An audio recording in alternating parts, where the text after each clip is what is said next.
October 14th, 2023, 9:42 p.m. 32-year-old Daniel Mercer steps into the frame of a convenience store security camera in Cedar Ridge, Ohio, holding a cup of coffee and his car keys. It is the last confirmed footage of him alive. Police would later say they studied this, recording more than 20 times. They zoomed in on Daniel's face. They tracked the man who brushed past him near the entrance. They analyzed the timestamp, the angle, the lighting.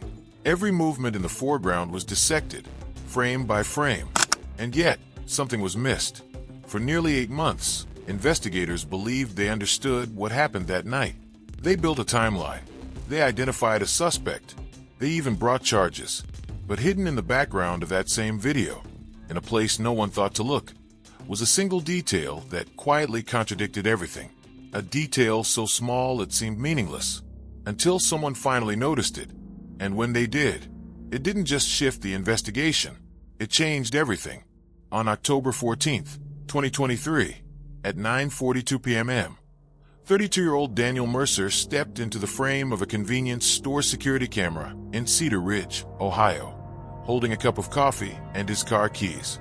He looked relaxed, unhurried, dressed in a navy windbreaker and jeans, the kind of outfit someone throws on for a quick errand. The footage shows him pausing briefly near the counter, exchanging a few quiet words with the clerk. Nothing unusual, nothing dramatic, just another routine stop in a quiet suburban town. It would be the last confirmed footage of Daniel alive. Investigators would later review that recording more than 20 times. They zoomed in on his expression. They followed the man who brushed past him near the entrance. They analyzed the time stamped down to the second. They believed they understood the sequence of events. But what they didn't notice was that something in the background didn't belong there. Before we get to that, you have to understand who Daniel Mercer was. Daniel had lived in Cedar Ridge most of his life, a mid-sized town outside Columbus, known for tree-lined streets and Friday night high school football games. He worked as a regional logistics coordinator for a manufacturing company, a job that required precision, patience, and long hours at a desk surrounded by shipping schedules. Friends described him as methodical, organized, the type of person who double-checked door locks and kept emergency roadside kits in his trunk. He was not impulsive. He was not reckless. He shared a modest 2-bedroom townhouse with his golden retriever, Bailey. He had recently ended a long-term relationship, amicably, according to those close to him. No public arguments. No restraining orders. No dramatic fallout. If anything, Daniel's life had settled into a predictable rhythm.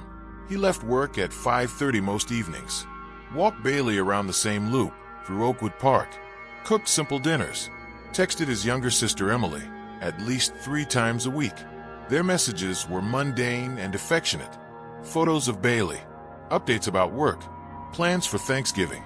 Nothing in his recent history suggested instability. And that is what made the night of October 14th so unsettling. Earlier that Saturday, Daniel had spent the afternoon helping a co-worker move into a new apartment. Phone records confirm he left around 6:15 p.m. At 7:02 p.m., he ordered takeout from a local Thai restaurant. At 8:11 p.m., his neighbor's doorbell camera captured him walking Bailey, phone in hand, appearing to scroll through something as he moved. Routine, documented, ordinary. At 9:28 p.m., Daniel texted Emily, "Heading out for coffee. Call you tomorrow." She replied with a thumbs-up emoji. It was the last message she ever received from him. The convenience store he visited sat at the intersection of Briar Lane and Route 17. Open 24 hours. Bright fluorescent lighting. 2 cameras covering the entrance, one above the counter, and another angled toward the beverage coolers. The system recorded continuously and stored footage for 30 days. At 9:42 p.m., Daniel enters. He heads straight for the coffee station, pours a medium cup, adds cream. No sugar. He pays in cash. The clerk later tells police Daniel seemed calm, polite, no visible distress. At 9:44 p.m., Daniel exits the store. That is when the timeline fractures. At 10:31 p.m., Bailey is found wandering near the entrance of Oakwood Park, alone, without a leash. A passing couple recognizes the dog. They know Daniel by sight. They assume he must be nearby. He isn't. By 11:15 p.m. Emily is calling him. It goes straight to voicemail. By midnight, Cedar Ridge police are notified. Officers locate Daniel's car at 12:38 a.m. Parked crookedly along the shoulder of Briar Lane, less than half a mile from the convenience store. The engine is off. The doors are unlocked. His wallet is in the center console. His phone is missing. There are no obvious signs of a struggle. No shattered glass. No skid marks. No blood visible at the scene. It feels incomplete, as if something interrupted an ordinary moment. And that is what unsettles investigators first. Daniel was not someone who abandoned his dog. He was not someone who left his vehicle unsecured. The scene contradicts his personality. But this is where everything changes. Because the only objective witness to Daniel's final confirmed movements is that security footage. Those 2 minutes inside the convenience store. Investigators focus intensely on one figure in the video. A tall man in a gray hoodie who enters at 9:43 p.m. Seconds after Daniel. The man lingers near the refrigerated drinks. He glances briefly toward Daniel, then exits just before him. The timing feels suspicious.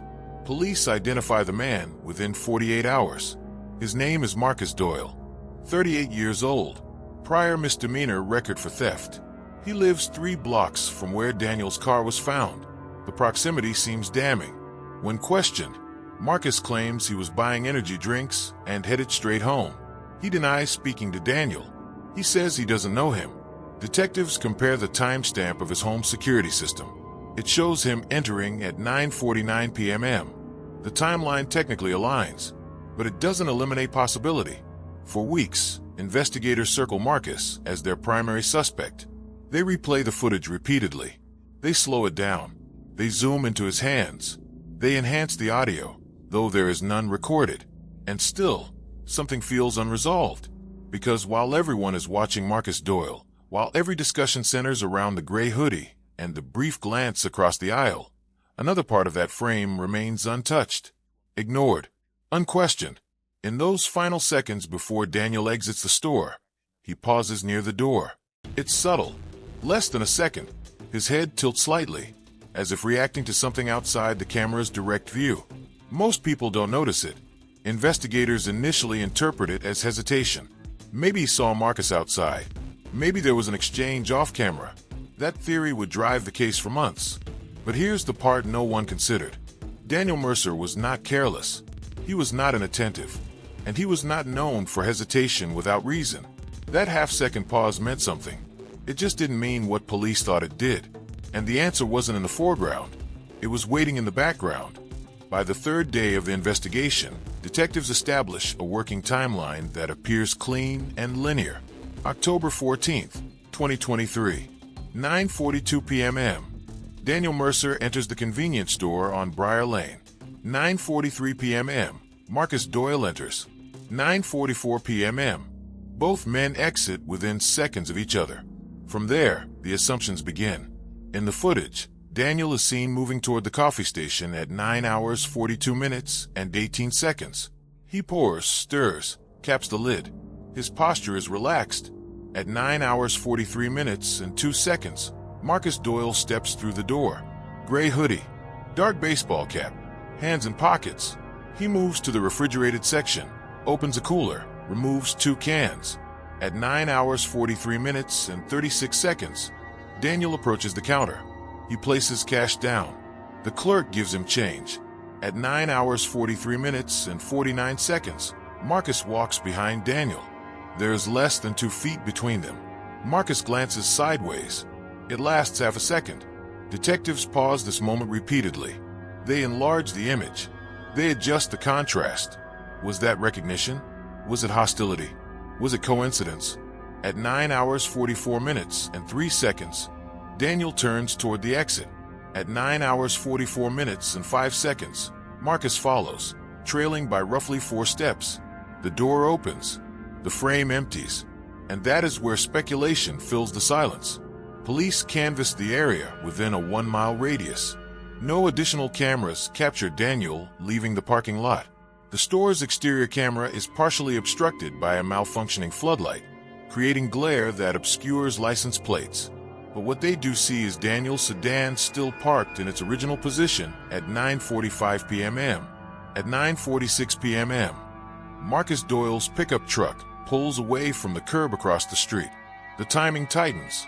Detectives theorize that Daniel exits the store, exchanges words with Marcus in the lot, and is either coerced or attacked before reaching his car. They cannot explain the lack of physical evidence, but they attribute it to a swift confrontation. At 10:31 p.m., Bailey is found wandering near Oakwood Park, approximately 7 miles from the store.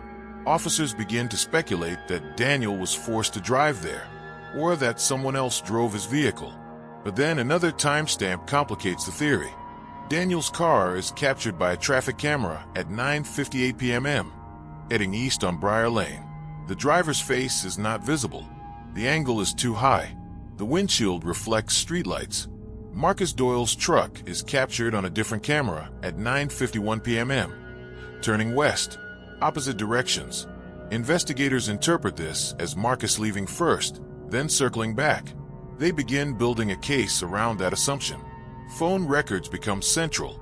Daniel's phone pings at 9:59 p.m., near the entrance to Oakwood Park. At 10:07 p.m., it goes dark, powered off or destroyed.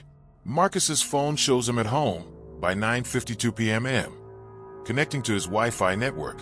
He does not leave again that night. Detectives question him a second time. They press harder. Why were you parked across the street instead of in the store lot? Why did you leave seconds after Daniel? Why did you glance at him? Marcus insists it was coincidence. He says the parking lot was crowded. He denies following Daniel. Without direct evidence, the case stalls. But pressure mounts from the community. Daniel's disappearance dominates local news. A candlelight vigil fills Oakwood Park. His sister Emily speaks publicly, urging anyone with information to come forward. She describes her brother as cautious, thoughtful, and capable of simply vanishing. And still, investigators return to the same 2 minutes of footage. They believe the answer must be there. At week 6, a search team discovers Daniel's phone in a drainage ditch 200 yards from where his car was found. The screen is cracked. The battery is dead. Forensic analysis reveals no outgoing calls after 9:28 p.m. when he texted Emily. No emergency attempts. No audio recordings. It appears he never had the opportunity. This is where everything narrows. Prosecutors begin preparing charges against Marcus Doyle based on circumstantial evidence, proximity, timing, prior record. They argue opportunity and unexplained interaction. In March 2024, nearly 5 months after Daniel vanished, Marcus is arrested on suspicion of kidnapping and presumed homicide. The announcement feels like progress, but the case is fragile. There is no body, no eyewitness testimony placing Marcus and Daniel together after they exit the store. No forensic evidence linking Marcus to Daniel's car. The prosecution leans heavily on behavior analysis. They highlight Marcus's brief sideways glance in the store. They call it predatory scanning. They present expert testimony, suggesting the proximity at the counter indicates targeted intent. Defense attorneys counter that convenience stores are small spaces, that glances are human reflexes, that being near someone is not a crime. The trial begins in September 2024. Jurors are shown the surveillance footage repeatedly, frame by frame, enlarged, slowed. They are instructed to watch Marcus, watch his shoulders, watch his eyes, watch the way he exits. Everyone in the courtroom studies the foreground. No one studies the rest of the frame. After 8 days of testimony, the jury deliberates for nearly 14 hours. They return a split decision. Not guilty on homicide due to insufficient evidence. Hung jury on kidnapping. Marcus Doyle is released pending potential retrial. The community fractures. Some believe justice failed. Others question whether police focused too narrowly from the beginning. Daniel's family feels the weight of uncertainty more than anyone. Emily later says something that lingers. She says the footage always felt incomplete. She couldn't explain why.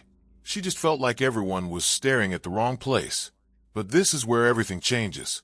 Because while the courtroom dissected Marcus Doyle's movements, while experts debated the angle of a glance, A detail sat untouched in the far corner of that same recording. A detail present in every replay, visible in every frame. And yet, for nearly a year, no one mentioned it.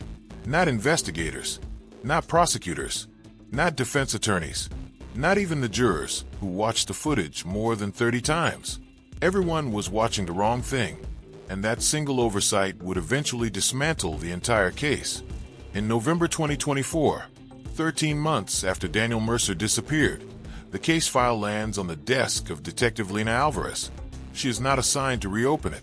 She is conducting an internal audit of unresolved investigations, reviewing procedures, timelines, and digital evidence retention.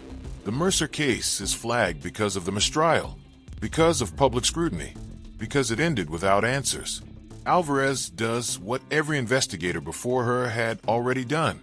She watches the surveillance footage. Not once, not twice, but in full, uninterrupted loops. And unlike the trial team, she isn't preparing to argue guilt. She isn't searching for behavior that looks suspicious. She isn't trying to confirm a theory. She is looking for inconsistencies. The footage begins at 9:42 p.m. Daniel enters. Marcus enters. The same sequence everyone knows by heart unfolds. But Alvarez doesn't zoom into faces. She doesn't crop the frame. She lets the entire screen remain visible. And at 9 hours 43 minutes and 57 seconds, 3 seconds before Daniel turns toward the door, something flickers in the far right corner of the image. It is small, out of focus, barely noticeable against the glare of fluorescent lighting. But it is moving. This is where everything changes. In the extreme background of the frame, partially obscured by a rack of snack chips and the edge of the beverage cooler, a reflection appears in the glass of the store's front window. Not inside the store. Outside, it is the reflection of headlights. That alone means nothing. Cars pass constantly on Briar Lane, but these headlights are not moving. They are stationary, positioned at an angle that suggests a vehicle is not parked in the store lot, but idling directly across the exit. Alvarez rewinds, plays it again. At 9 hours 44 minutes and 2 seconds, Daniel pauses before opening the door. That half-second hesitation everyone interpreted as awareness of Marcus behind him. But his eyes are not angled toward Marcus. They are angled forward, toward the glass, toward the reflection. What they didn't notice was that Daniel wasn't reacting to the man inside. He was reacting to something outside. Alvarez enhances the frame without cropping the perimeter. She adjusts brightness and contrast incrementally, careful not to distort the image. As the glare softens, the reflection sharpens.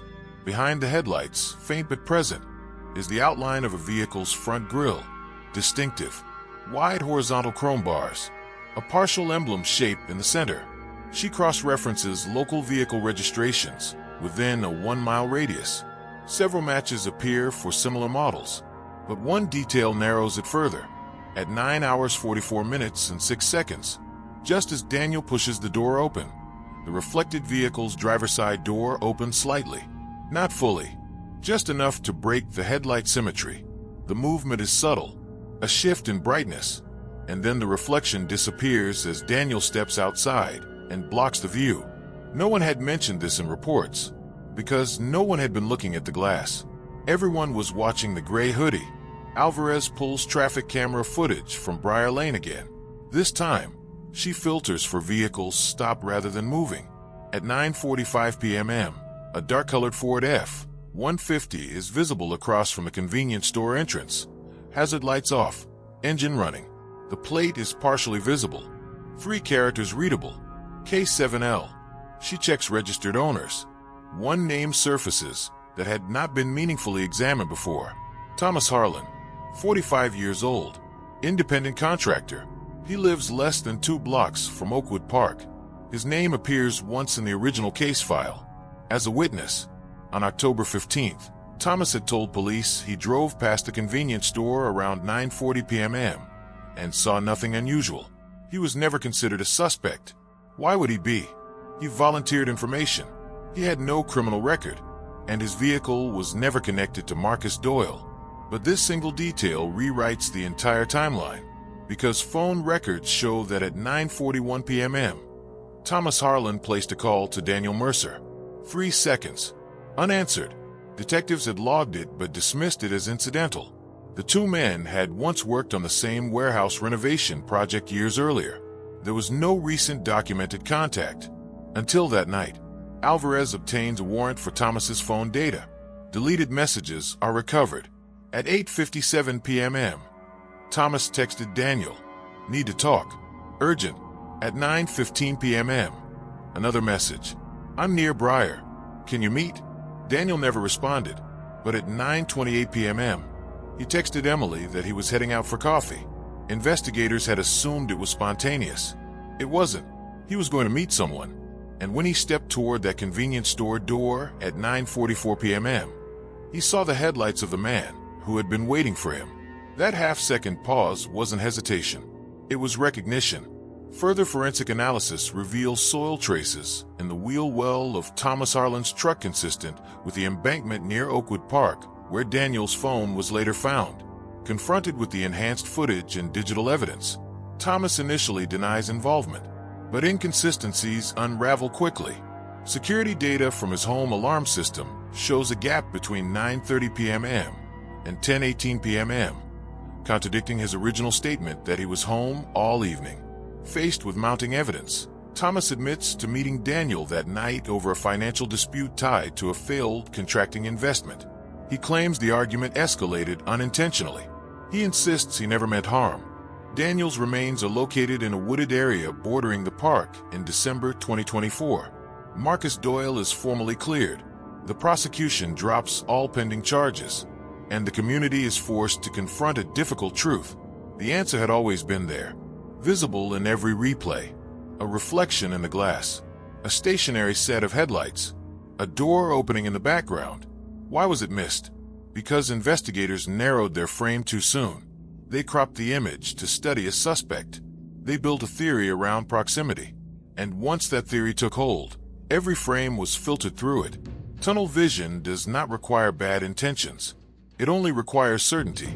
In the end, it wasn't advanced technology or a dramatic confession that solved the Mercer case. It was perspective. Someone choosing to watch the entire screen instead of a single figure. Daniel Mercer's story is a reminder that truth does not always sit in the center of the frame. Sometimes it waits quietly at the edges. If this case tells us anything, it's that details matter, even the ones no one thinks to look at. And sometimes, the smallest reflection can change everything.